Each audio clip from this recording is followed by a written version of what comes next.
Episode 2 में हम देखते हैं सुमी रोते हुए घर चली आती है। वो बहुत ही ज़्यादा सैड थी। फिर सुबह उसके डैड उसे एक जगह फूड डिलीवर करने को बोलते हैं। सुमी जहाँ पे आई थी वो एक एक्वेरियम होता है, इसीलिए वो मछलियों को देखने लगती है। तभी उसे आयरी मैसेज करके पूछती है कल का डिनर कैसा रहा।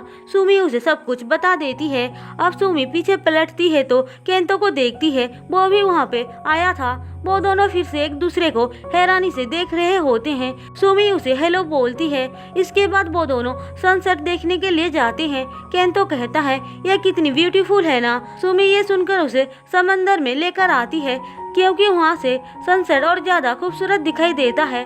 वो दोनों साथ में बहुत अच्छा टाइम बिताते हैं। थोड़ी देर बाद वहाँ पे केंतो और सुमी के फ्रेंड्स भी आ जाते हैं। केंतो कहता है वो सब तुम्हारे बर्थडे सेलिब्रेट करने के लिए आए हैं। एरी उन दोनों को पास आने को बोलती है। सुमी खुश होकर उनके पास जा रही थी पर तभी उसका चप्पल टूट जाती है। केंतो ये देखकर बोलता है मैंने तुम्हारे लिए गिफ्ट लाया है। फिर वो न्यू चप्पल निकाल कर उसे देता है जो बिल्कुल उसके लॉकेट के डिजाइन का था। सुमी ये देखकर बहुत खुश हो जाती है। केंतो उसे अपने हाथों से चप्पल पहनाता है और बोलता है मैं ये टाउन छोड़कर नहीं जाऊंगा, मैं इसके प्यार में पड़ गया हूँ। फिर वहाँ पे बाकी सब भी आ जाते हैं और सब लोग मिलकर फायर क्रैकर्स को देखने लगते हैं। अब सुबह सुमी रिसा और आयरी को बता देती है कि ताकुमी उसे एक लड़की तक नहीं समझता है। वो दोनों ये सुनकर शॉक्ड हो जाती हैं और कहती हैं इसका मतलब तुम गिव अप कर लोगी क्या। सुमी ये सुनकर चिल्लाते हुए बोलती है मैं उस जैसे लड़के से प्यार क्यों करती हूँ। उसकी दोनों फ्रेंड्स आकर उसे संभालती हैं। एरी कहती है मुझे तो लगता है केंतो तुमको पसंद करता है, इसीलिए वो तुम्हें गिफ्ट दिया है। सुमी बोलती है तुम कुछ भी सोच रही हो। एरी और रिसा मिलकर उसे चिढ़ाने लग जाती हैं। सुमी कहती है मैं उससे फिर कभी नहीं मिलूंगी। वो तीनों केंतो के बारे में बात कर ही रहे थे कि वो वहाँ पे आ जाता है। रिसा उसे देखकर पूछती है तुम अभी तक वापस नहीं गए क्या। केंतो बोलता है मैं कुछ दिन और यहाँ पे रहना चाहता हूँ। एरी बोलती है तुम परफेक्ट टाइम पे आए हो, सुमी तुम्हारा नंबर मांग रही थी। केंतो ठीक है बोलकर फोन निकाल रहा था, लेकिन सुमी बहाना बनाकर भाग जाती है। पर केंतो सीधे सुमी के कैफे पे आ जाता है। वो सुमी का भाई काइतो को बोलता है मैं तुम्हारी सिस्टर का फ्रेंड हूँ, मुझे हेल्प करने दो। दरअसल वो काउंटिंग नहीं कर पा रहा था, इसीलिए केंतो उसकी हेल्प करता है। सुमी वहाँ पे आती है तो केंतो को देखकर शॉक्ड हो जाती है। केंतो उसे हेलो बोलता है। सुमी और उसकी फैमिली केंतो की हेल्प करने की वजह से थैंक्स बोलते हैं। काइतो केंतो से इम्प्रेस होकर बोलता है तुम यहाँ पे डेली आना और मेरी हेल्प करना। तभी वहाँ पे ताकुमी भी आ जाता है। वो सुमी को अपने साथ फेस्टिवल पे चलने को बोलता है। सुमी हाँ बोलती है। फिर वो एरी को फोन करके इस बारे में बता देती है। एरी उसे अपने पास बुलाती है और बहुत अच्छे से उसका मेकओवर करती है। हम देखते हैं सुमी बहुत ही ज्यादा प्यारी लग रही थी। इसके बाद वो ताकुमे के साथ फेस्टिवल पे जाती है। वो दोनों थोड़ा बहुत घूमने के बाद खाना खाते हैं, लेकिन तभी ताकुमी हासेगावा को देख लेता है। यह वही लड़की है जिसका साइकिल वो ठीक कर रहा था। हासेगावा अपने हस्बैंड के साथ आई थी। ताकुमी ये देखकर उसके पास आता है।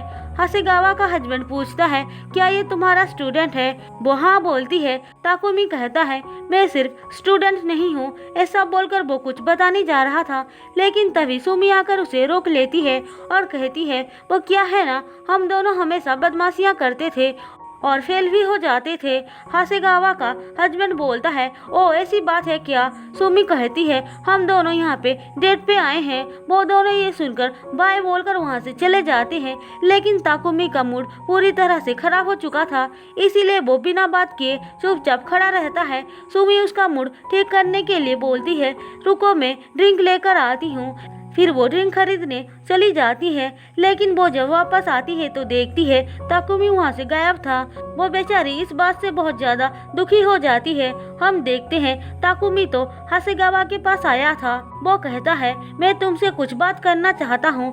हासेगावा बोलती है देखो मैं तुम्हारे फीलिंग्स को समझ रही हूँ, पर मैं उसे एक्सेप्ट नहीं कर सकती हूँ। ऐसा बोलकर वो चली जाती है।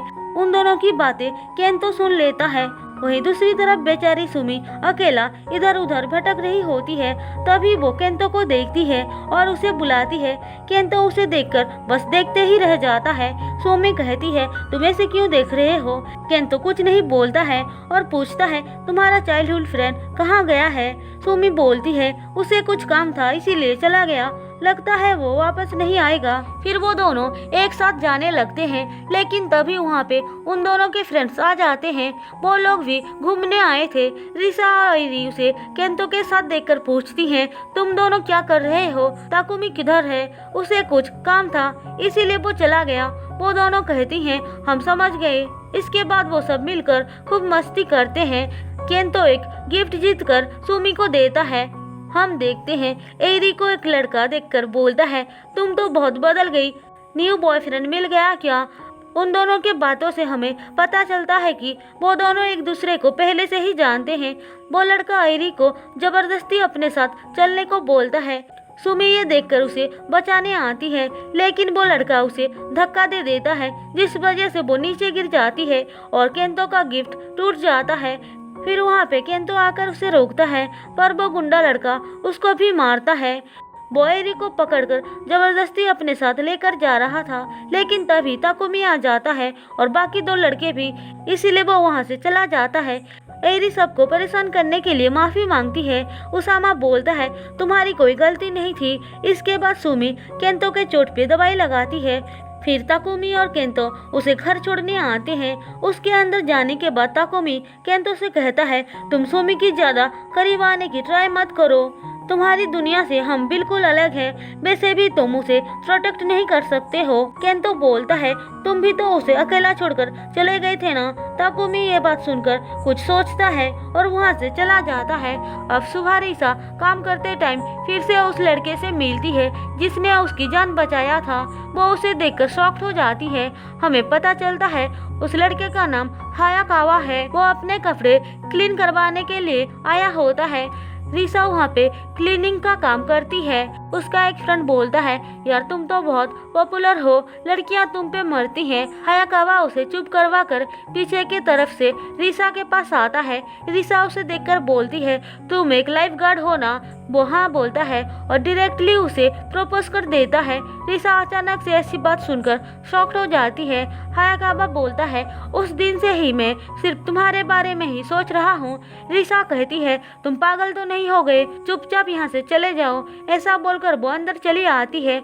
वहीं दूसरी तरफ केंतो फिर से सुमी के पास आता है और उसकी हेल्प करता है। वो उससे पूछता है, क्या तुम किसी से प्यार नहीं करती हो? वो उससे पूछता है, क्या तुम किसी से प्यार नहीं करती हो? सुमी बोलती है, मेरे पास प्यार के लिए टाइम नहीं है, हालांकि मैं थोड़ा सा लोनली फील करती हूँ। तभी सुमी को उसके डैड बुलाते हैं और वो चली जाती है।